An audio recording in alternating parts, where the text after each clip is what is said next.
अच्युतं केशवं कृष्णदामोदरं रामनारायणं जानकीवल्लभम्। जय श्री लक्ष्मी नारायण। दोस्तों, आज हम माघ का महीना शुरू हो गया है और इसी की आपको पहले अध्याय की कथा सुनाएंगे। आज से आप हर दिन माघ महीने की एक कथा सुनेंगे इस चैनल पर। तो आइए पहले अध्याय की कथा सुनते हैं। उसमें सबसे पहले हम विघ्नहर्ता श्री गणेश जी की कहानी सुनेंगे। वैसे तो गजानन गणेश की बहुत सारी कहानियां हैं, उसमें से मैं एक आपको आज सुना रहा हूँ। बोलिए गजानन गणेश की जय हो। पौराणिक कथा के अनुसार एक दिन की बात है। गणेश जी महाराज पृथ्वी पर भ्रमण कर रहे थे और एक सेठ जी के खेत में से होकर गुजरे। तब उन्होंने वहां पर क्या किया कि उत्सुकतावश उन्होंने 12 दाने अनाज के तोड़ लिए। अब अनाज के दाने बिना पूछे ले लिए थे। गणेश जी के मन में भी भारी पछतावा हो गया और वे सोचने लगे, अरे यह तो मैंने बिना पूछे ही दाने तोड़ लिए।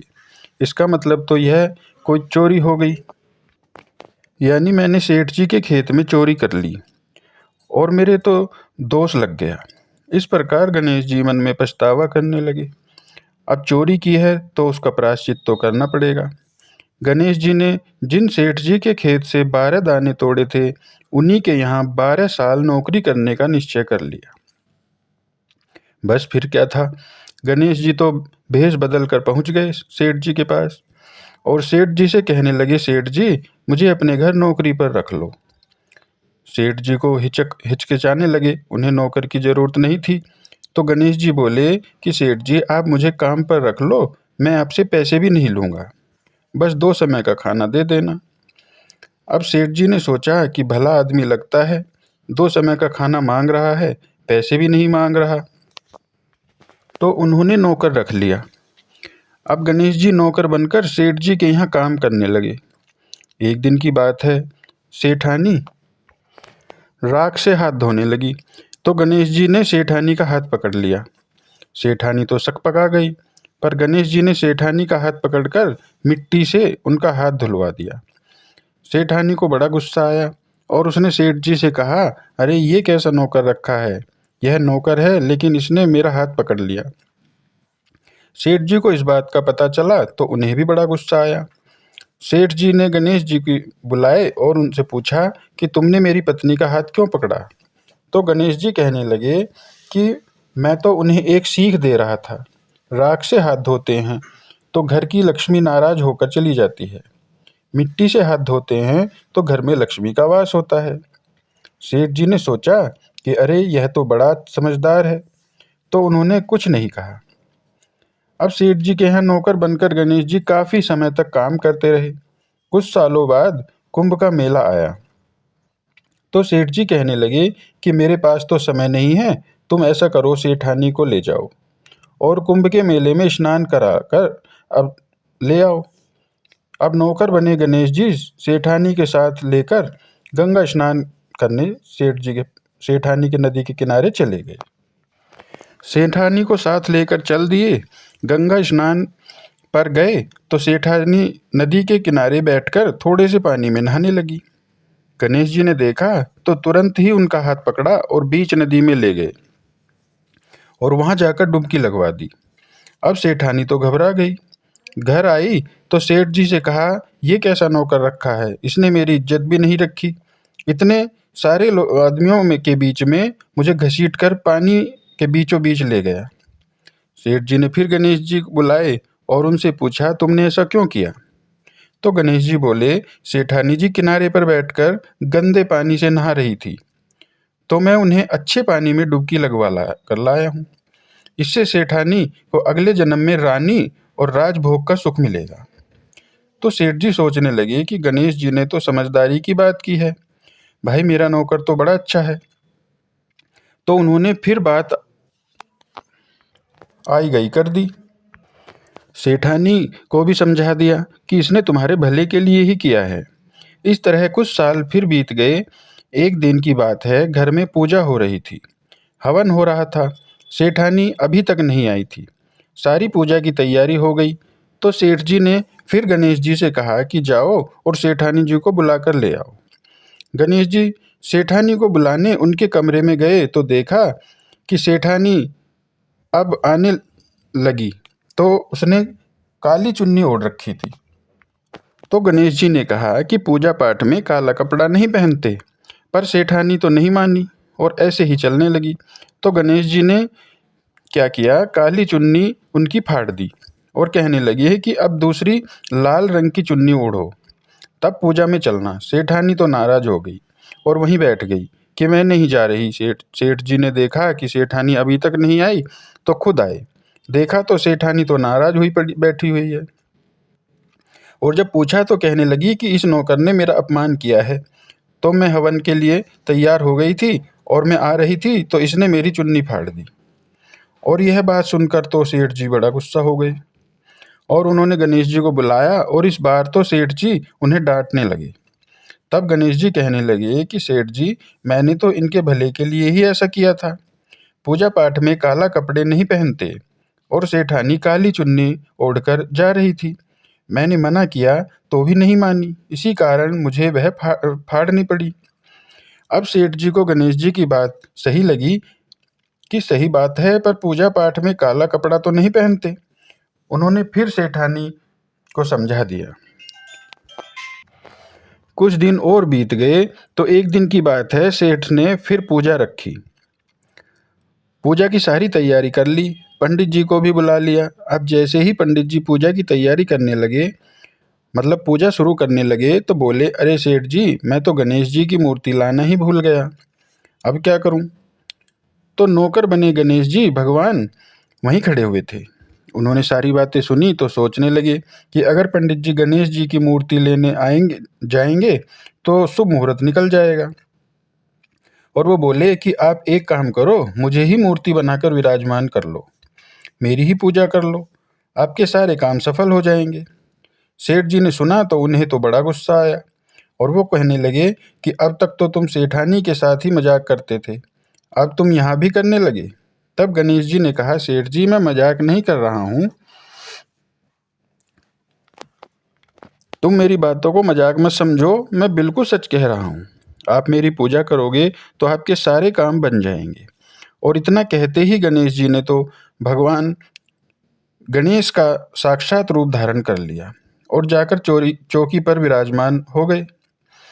अब सेठ और सेठानी ने देखा तो बड़े हैरान हुए। पंडित जी तो गणेश जी के चरणों में गिर गए, उनकी पूजा की। पूजा खत्म होते ही गणेश जी तो वहां से अंतर ध्यान हो गए। अब सेठ और सेठानी को बड़ा दुख हुआ। उन्होंने सोचा कि हमारे पास साक्षात गणेश जी थे और हम उनसे इतना सारा काम कराते थे, उन्हें डांटते थे, हमने उन्हें अपने घर में नौकर बनाकर रखा। इस बात का सेठ और सेठानी को बड़ा दुख हुआ। अब दोनों भोजन पानी त्याग कर, खाना पीना छोड़कर उसी चिंता में बैठ गए कि अब तो हमारे कितना दोष लग गया, हमारा पाप कैसे उतरेगा। उधर गणेश जी ने देखा कि दोनों चिंता में बैठे हैं, खाना पीना भी छोड़ दिया, उन्हें कुछ हो गया तो मुझे दोष लगेगा। तो सपने में आए और दर्शन देकर कहने लगे कि सेठ जी, आप किसी भी बात की चिंता मत करो, आपके कोई भी दोष नहीं लगा। मैंने आपके खेत से अनाज के 12 दाने तोड़े थे और वह दोष मेरे सिर लग गया था।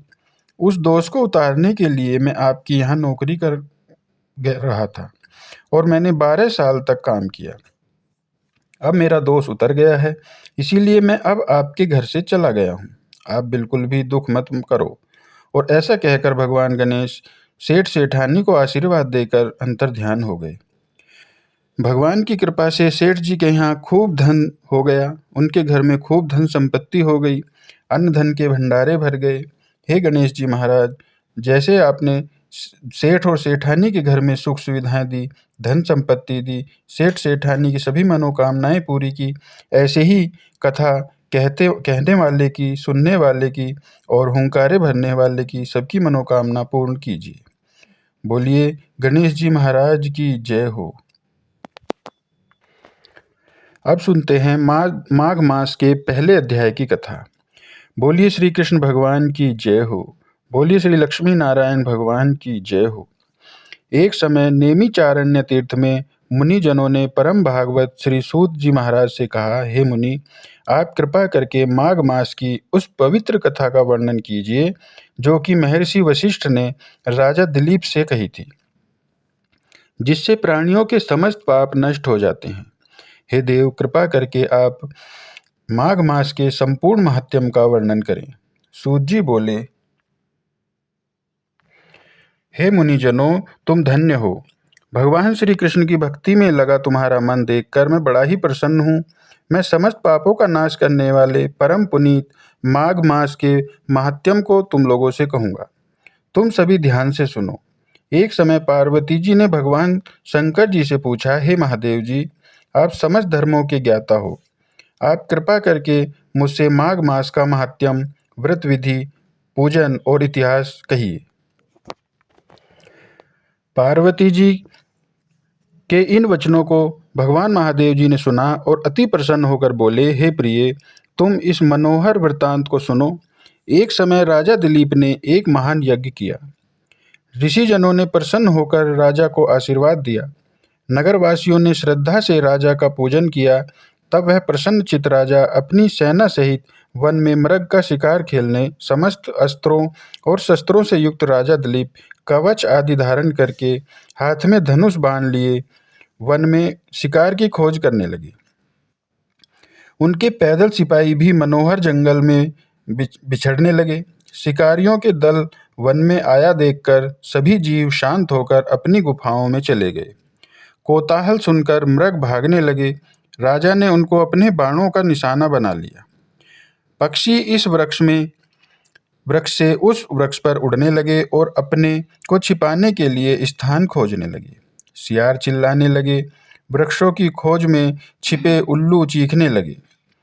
वन के शांत प्रदेश में जहाँ घने वृक्ष थे, फूलों की सुगंध महक रही थी, भौरे गुंजारे रहे थे, दूध से भरे थनों वाली गाय घूम रही थी, सर्पों के बिलों से कैचुली आदि बाहर निकली हुई थी। अजगर वृक्षों की शाखाओं पर लिपटे थे। पत्थरों के आपस में टकराने से अग्नि की चिंगारियां हो रही थी। बाघ दहाड़ रहे थे और शिकारी कुत्ते खरगोशों के पीछे दौड़ रहे थे। इस प्रकार राजा दिलीप वन में शिकार खेलते, रात्रि पर विश्राम करते और फिर आगे बढ़ जाते। इसी तरह वन में शिकार खेलते हुए राजा जब वन में विचरण कर रहे थे, तब सेवकों द्वारा मचाए हुए शोर को सुनकर एक मृग जंगल से निकला और इधर उधर चौकड़ी भरने लगा। तब राजा ने उसका पीछा किया। लंबी लंबी छलांग लगाता हुआ वह मृग टेढ़े मेढ़े रास्तों से, कांटेदार झाड़ियों और वृक्षों के मध्य से होकर कई झरने पार करता हुआ भयानक जंगल में घुस गया। मृग का पीछा करते हुए राजा दिलीप उस स्थान पर जा पहुंचे जहां वह मृग दिखाई नहीं दिया। तब राजा घबरा गए, क्योंकि वे बड़े थक चुके थे, प्यास के मारे व्याकुल थे। राजा और उनके साथी बहुत थक गए थे। उनके घोड़े पसीने से तर थे। दोपहर का समय था और सभी प्यास से व्याकुल हो रहे थे। पानी की खोज करने पर राजा ने दूर समुद्र जैसा एक विशाल सरोवर देखा, जिसके किनारे किनारे घने वृक्ष थे। उस सरोवर का जल स्वच्छ था। बड़े बड़े कमल खिले थे, जिन पर भौरे गूंज रहे थे। उस सरोवर के जल में छोटी छोटी मछलियां लहरों के साथ तैर रही थी। उस सरोवर के किनारे अनेकों पशु पक्षी घूम रहे थे। इस सुंदर सरोवर को देखकर राजा और उनके साथियों की सारी थकावट दूर हो गई। राजा और उनके सैनिकों ने सरोवर के जल को पिया और वह रात्रि व्यतीत करने के विचार से वहीं डेरा डाल दिया। राजा और सैनिकों ने संध्या को भोजन आदि से व्रत होकर शस्त्र संभाल लिए।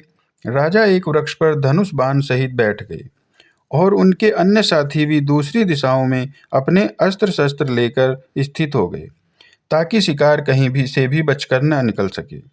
कुछ सैनिकों ने उनमें जाल फैला दिए। आधी रात होने पर जंगली सूक का एक झुंड सरोवर के किनारे आया।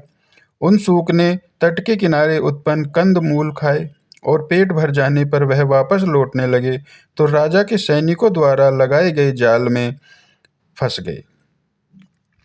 राजा ने अपने साथियों की सहायता से अपने अनेक सुकर को मार डाला। कुछ घायल होकर वहीं गिर गए और कुछ भागकर जंगल में जा छिपे।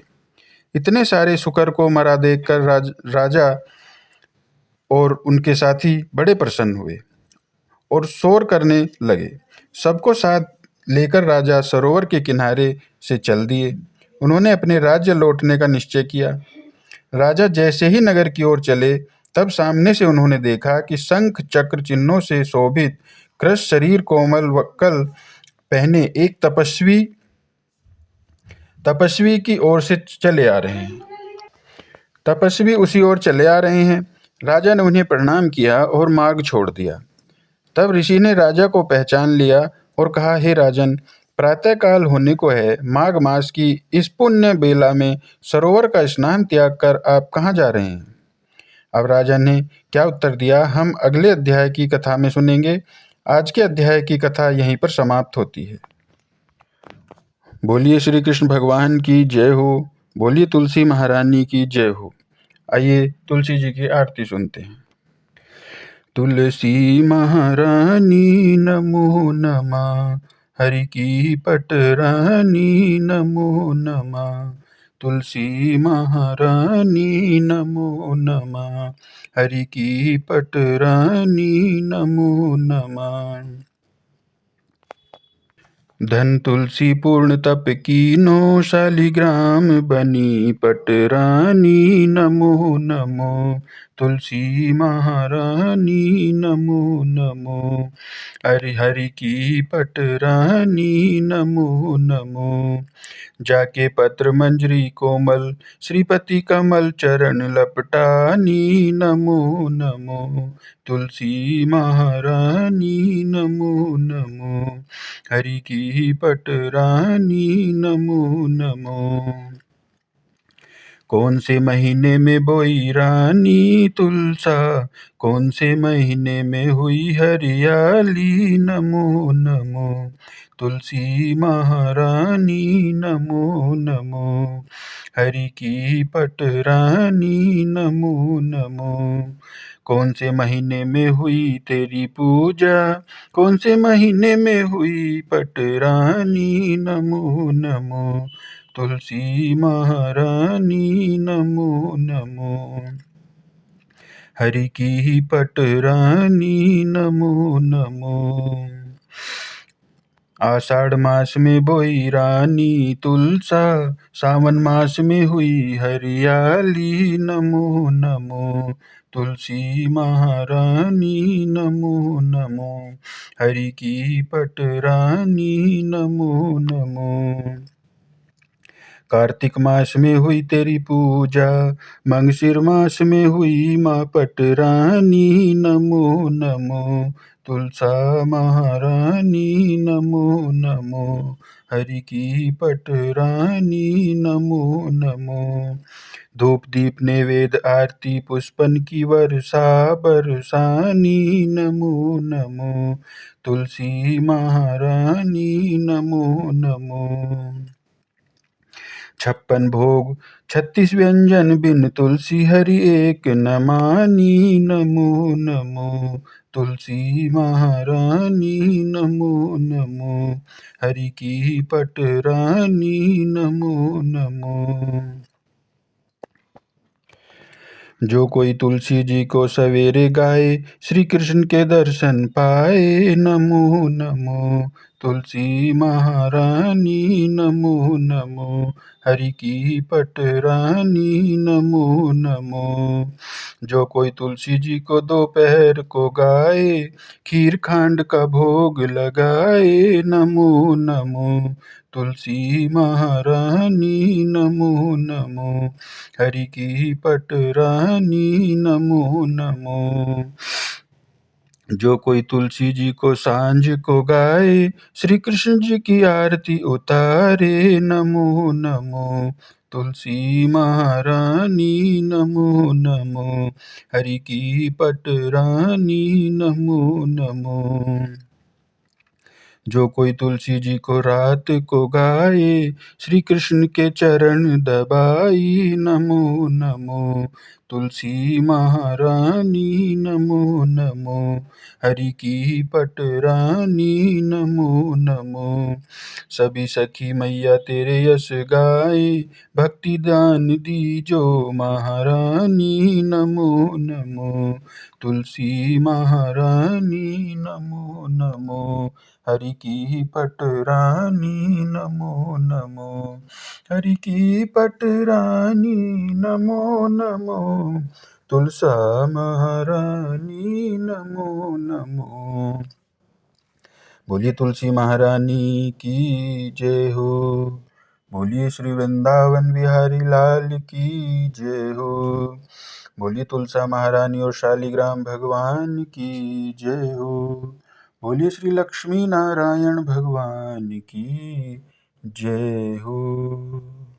जय जय श्री राधे, जय जय श्री राधे, जय जय श्री राधे।